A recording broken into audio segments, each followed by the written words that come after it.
Alrighty, hello. You are for sure going to want um, your a calculator. So open up that Desmos if you have not already. Just make sure your life is easier. We are moving on to something completely new today. Woo woo! Hopefully you reviewed kind of how to solve equations though, and how to do what's called substitution. So that just means plugging and chugging basically. It is super imperative that you know how to do those two things. So because we are dealing with circles, we also need to review two big things. Remember that the diameter is 2 times the radius. So here's the radius. It goes from the outside to the middle.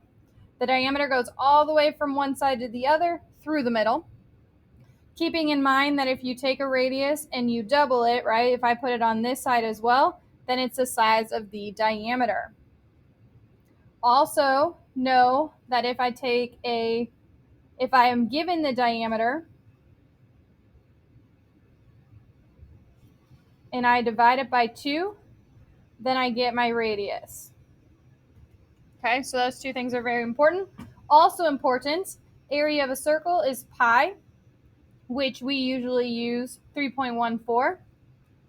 Times the radius squared. Remember, the radius has to be from the middle to one side. If you have all the way across, then you need to do this bad boy.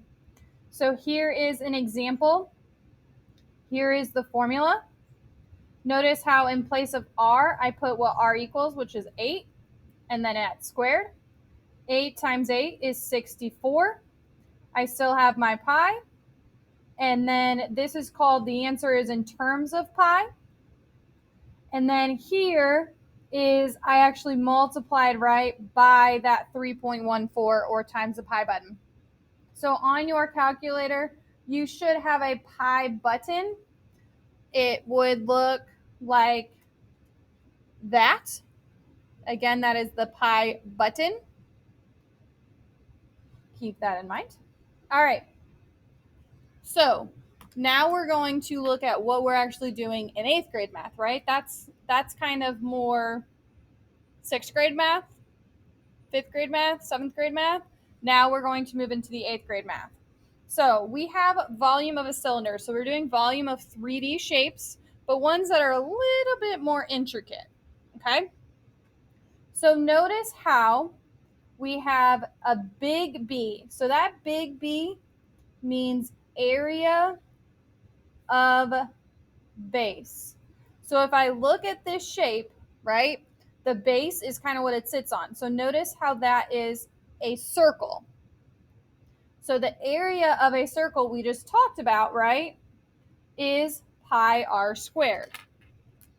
So again, the area of the base is pi r squared. So since we had a diameter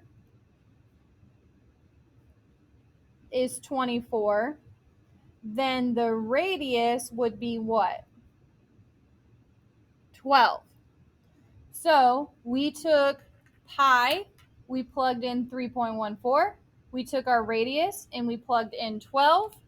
And then we took in the height, which was 48, right? How tall is the shape?